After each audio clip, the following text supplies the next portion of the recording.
Latha is the Vice President and Head of the Technical Center India. Vinod Philip. We're talking about nurturing growth in the modern workplace. A very simple line. What does modern workplace look to you? You need to keep all these generations happy, engaged, and contributing towards a common purpose. The modern workplace today is complex, it's diverse, it's evolving, and it's hybrid. It's a very, very interesting question. I would start by saying that it looks very different than how it was before. There is no single definition of what makes up a workplace. They are looking for a much more balanced and integrated perspective on growth.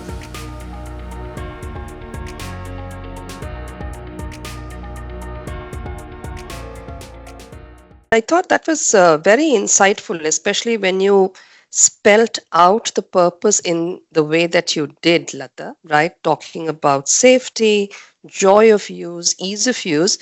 I could actually see that as something that, a multi-generational workforce could also very closely associate with, right? So it could be something that transcends across different groups of people we have or you have in your organization, and it could make sense for them to have that common engagement connect within the organization. Right. So right from onboarding to other things, we kind of, you do this so that it's just ingrained into the people's mind that you are making a difference. Yeah. Absolutely.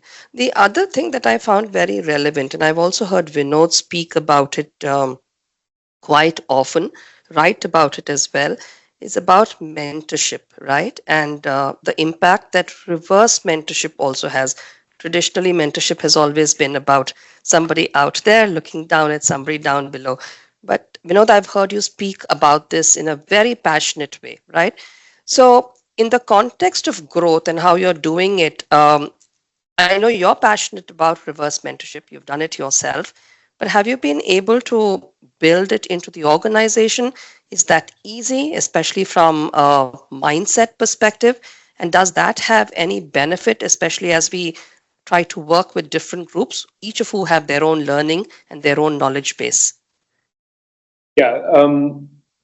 So when we talk about growth, maybe I'd like to frame it from a slightly different angle also, right? So if you want to encourage growth and personal growth, I think you always have to look at it from the perspective of four different lenses. So lens number one is, what are those processes, a much more mechanistic approach for defining growth, where say we have these certain processes and you follow the processes, and that's one way, that's one dimension of setting up a growth trajectory. The other piece is around culture. So different ways to encourage the mindset of growth, like what does growth really mean? And I think over there, so is a lot about role modeling. So I don't typically prescribe anything to my team, and I do not typically set mechanistic targets for reverse mentorship or growth. I simply offer the options. I do what I believe makes sense for me, and then others are welcome to choose what options as senior leaders or first line managers. They choose what works for them.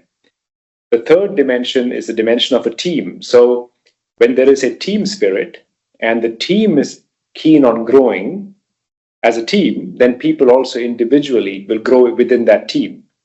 So having, in addition to the mechanistic process view, plus the culture view, plus the team view, and then the last is around a certain organic approach to it, to say, you know what, growth is organic. Some people grow a certain way, others grow another way. So you also have to create a certain space to allow people to define what growth means for them. So I think for me, I take these four approaches, and I have seen that it comes in waves. Sometimes I see a wave of like a year or two where there is a growth spurt, in a way, growth spurt where a lot of people doing things. For example, during COVID, believe it or not, was a tremendous growth spurt. It forced organizations, it forced people, it forced leaders to dramatically change how you manage organizations. Panel session like we're having right now, before COVID, would have been unheard of, right? And today we are having this conversation like it's nothing. So it's a growth spurt, right? So I think these things will come also in waves. But from my point of view, what we focus on in our company is we have defined 6 essentials, what we call leadership essentials. And then we hold all managers to living up to those 6 essentials as best as they can. How they go about doing it, what practices, what methods, what tools they use, that's a big toolbox they can pick from. But for example, one of the 6 is leaders are curious learners. Another one of the 6 is leaders ignite change. Another one is leaders create the future. Another one is leaders grow people. Another one is leaders deliver as one. And the other one is leaders stand for safety and integrity. So we define these 6 essentials. And then we just make sure that we assess the leaders and people along these 6 dimensions, and then give them the space to figure out what is the best approach for them as individuals to follow, given their context, to be able to live up to these 6 different essentials. That's as you were speaking, I was just thinking, okay, that's such a profound concept in terms of leaders and having these 6 aspects that you have defined. I couldn't also help but think through, and I'm sure the leaders have got different kind of workforces that they are responsible for. They are leading up. Some may be a little bit more traditional, or maybe a little bit more not very varied, and some may be pretty varied, right? So with respect to the 6 aspects of leadership that you spoke about, right? You mentioned about leaders igniting change, growing people, all of those. Do you find that when you have, say, a multi-generational workforce that you're leading, do you have to call upon some of these a little more than others? And when you have, say, a very similar kind of a team, mostly in the same demographic, mostly within the same culture, then it's a different set of those 6 that you have to call upon. Any thoughts on that?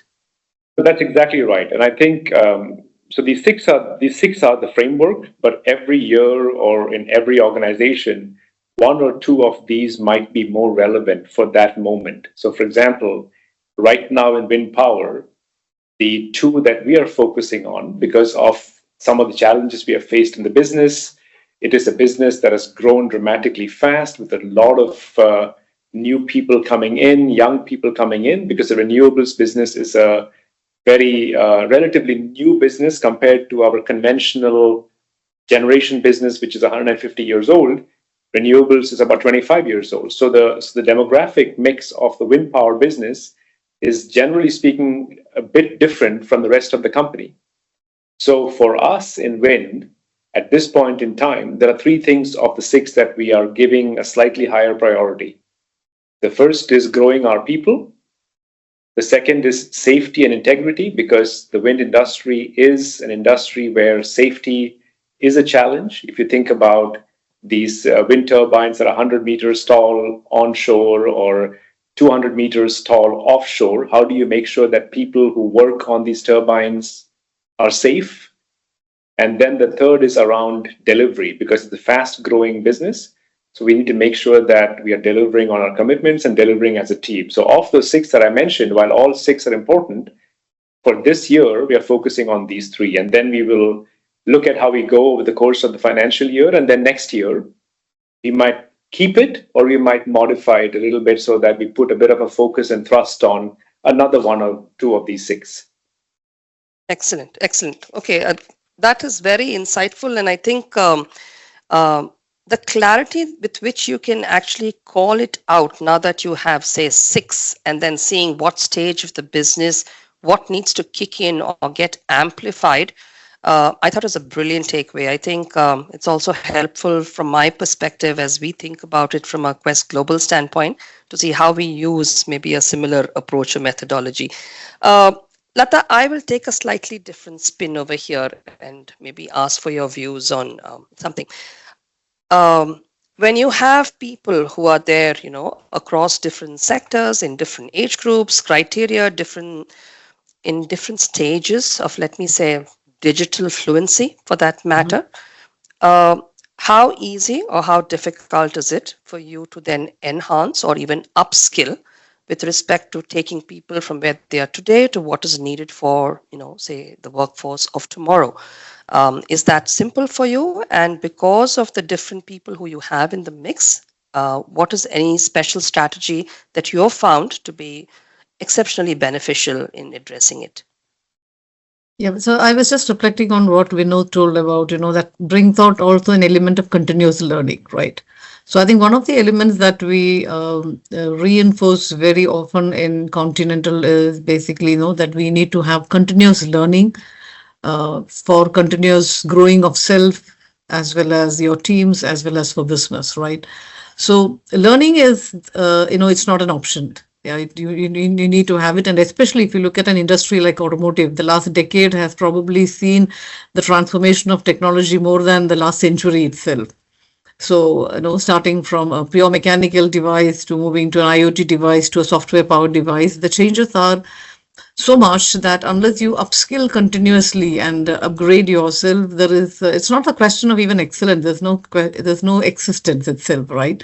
So that's kind of ingrained in the thing, and we also provide a lot of mechanisms according to the generational needs. For example, for the newbies, they like to have smaller bites of learning, right? They don't like to sit in classrooms for hours together and so on. But for some of them, they like more structured programs, and there are still some location which still do physical programs, even though actually after COVID, a lot of us moved into virtual training, but there are some trainings which people prefer to have physical trainings, physically, the trainer being physically present, asking questions, interactions, and so on. So I think we kind of do a kind of tailored approach to what makes learning faster for people, and what makes it easy for them to, if they believe in something, they do it much faster, right? So I think that's something which we do. And we also have tied up with LinkedIn and Coursera and the other platforms also, so that a lot of the millennials, they like to learn from such platforms than sitting in a standard classroom. The second thing is every generation likes to have experiential learning. So that's something which we are focusing on. For example, if you are working on a safety function, that you try to experience the function in a vehicle. How much of it can you do it in a test track in a vehicle? So the experiential learning is something which is, that concept you will never forget, right? So that is something which is running across all generations. Then we are talking about AI. So there somewhere I have a little bit of a challenge, I would say, because the older generations, if I call them that way, there's a lot of hesitance to get into the Gen AI and AI into product development and into efficiency of the overall software development. They're not very, very keen to do it immediately because there is always a hesitation on. I can understand it's not only the technology part, it is also to do use of ethical AI and many, many concerns there, right? So for that, certain generations have to be pushed into doing it to accelerate the use, because I think there is no way forward without using these technologies. So there are barriers. So we do certain master classes, we do awareness classes, do it such technologies, we handle it in a very different way. It's not like a standard technology training, but how can you make your life easier with this technology? Start with that. So there are different building blocks. So the learning approach itself is different depending on the topic. So I would say that it depends on the culture, it depends upon the generation, yeah, it depends upon the topic. So and then again, it depends upon which generation can concentrate up to what time, and do they prefer Coursera and LinkedIn to the internal trainings or whatever, right? So it's a wide variety. So I think for the learning and development, definitely it's a challenge to keep up, and every day kind of invent new things, new way of learning to keep up the organization to the speed. Yeah.